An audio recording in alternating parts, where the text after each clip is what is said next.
For hours each race, a crew chief constantly reminds his driver, relax, be patient, take it easy. And even when the white flag waves, well, it ain't over till it's over. And if they need further proof, all they have to do is tell the story of the 1990 Daytona 500, when the driver running second was suddenly first. Half a lap to go. 4-car shootout to decide it all. Dale Earnhardt. Here comes Doug Cope down on the inside. Earnhardt slapping back. Something is amiss. And on the outside, it is car number 10, Derek Cope. Something amiss on the Earnhardt car. Coming to the line. And an amazing finish. The Wickham Racing Team has won it. Unbelievable. I was driving his back bumper, and Labonte got me pretty loose at that time. And down the back straightaway, we lost a little bit of ground. I knew I'd be back to him by the time I got to start-finish line, but not really probably in a position to get him. And all of a sudden, you just started seeing, things to come off the car, the tire started to elongate, and we drove off into 3, and his car turned sideways, and we just drove right. I just drove right to him. I thought we were going to wreck, really, and then he just left the scene. We run over some debris and cut a right rear tire down, David. Just a quarter of a lap away from victory.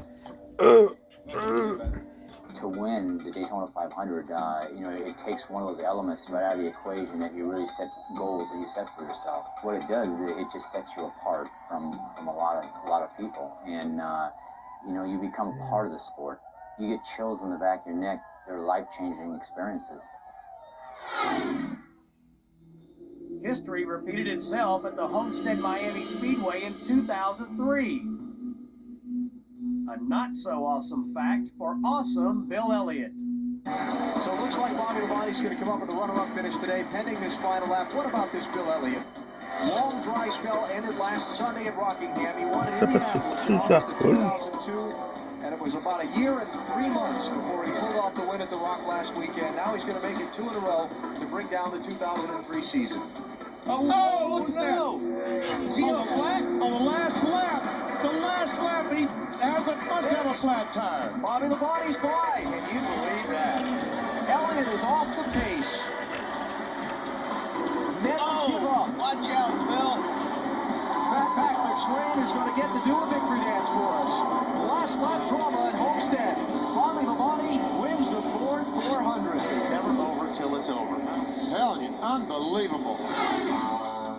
And when it comes to watching the flag stand, it's always a good idea for a driver to make absolutely sure that the flag he's looking at is black and white, not just white. In 1994, Mark Martin was leading a NASCAR Busch Series race at Bristol when the caution came out with 5 laps to go. As Martin paced the field under yellow, he did what all winners do, almost. He waved to his adoring fans, accepted the congratulations of competitors, then lost count of the number of laps run, heading to victory lane 100 yards shy of the finish line and handing the win to David Green. I can't believe anybody else would be that stupid. That's the stupidest thing ever done. There's nothing else I can say. I thought the race was over. Those guys pulled up beside of me waving, and I swear I thought I saw Houston come down pit road. I thought it was over.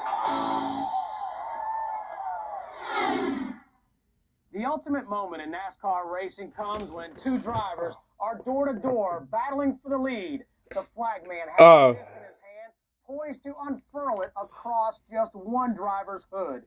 It's the supreme racing showdown. Man versus man and car versus car. Hang on, because everything goes and anything can happen. Gordon's on his bumper. Gordon's going to try to dive to the inside. He makes contact. Gets Rusty up out of the groove. Gordon goes by and goes into the lead. Here comes Gordon down to the checkered flag, and Jeff Gordon is going to win the Food City 500. You're going to be side by side as they exit the bank and head for the finish line. Richard Petty goes back in front. They both spin. They're in the wall. Petty is sliding, slamming in the wall. He's coming down toward the finish line. Will he make it? He's still moving. The car stops 300, 400 feet shy of the finish line. Pearson is still running. Here's Petty trying to find fire to come across the line. David Pearson moving down through as they come to the stripe. The winner is car number 21. Trying to take it home. It's all come down to this. Out of turn 2, Donnie Allison in first. Richard Petty is now pulling out in front. Darrell Waltrip is in second. A.J. Boyd is in third. And there's a fight between Cale Yarborough and Donnie Allison. The tempers overflowing. They're angry. They know they have lost. And what a bitter defeat.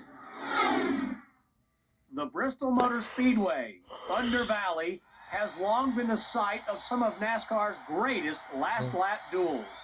On a steamy August night in 1995, two of NASCAR's greatest champions blew off a little steam of their own. Burton moves out of the inside of Mike Wallace, trying to make the move. He'll fall back in line, single file. Now Earnhardt is within 3 car lengths of Terry Labonte. Last time in turn number 3, and Labonte now deals with the traffic. Lap 499 on the board. Here they come to the stripe. White flag in traffic. Labonte gets crushed up. Labonte goes around. Dale Earnhardt now watches, but across the line, I believe Labonte spun across the line and got the win. Dale had fresher tires than we did, and he was gaining on us pretty good. We were coming down at the end, and just as luck would have it, I caught some traffic, right at the end. That they were racing each other for position. I think they were on the tail end of the lead lap, and so they were really, were caught up in that and didn't see what was fixing to happen behind them. And I passed one of the cars, and at about the same time I was trying to pass him, Earnhardt got in the back of me. We're coming to the finish line, and so I never let off because I knew I was going to beat him to the finish line if I stayed in the gas, but I didn't know where I was going to land after that. So I thought, I don't worry about that after I cross the line, and sure enough, I got the wall and tore up the car. But it made for an exciting finish. As the white flag comes out, 1 left to go. Like Labonte and Earnhardt, NASCAR's greatest drivers have always stepped to the plate to provide us with the sport's most adrenalized moments. Well, you can see it happening right before you. They're coming to turn 3. 2 more turns to go. Richard Petty still side by side. Donnie Allison still hanging in third. Oh! Petty has got to leave it. There's Walter down below him as Petty split up high. Donnie Allison trying to move past Petty into second place. They're coming to the finish line. It is Darrell Waltrip winning the Rebel 500. High side, Waltrip down to the bottom. Allison's got the lead. He owns the racetrack out of the tri-oval, and as they head out of that 18-degree banking into the checkered flag, it is Allison by a car length.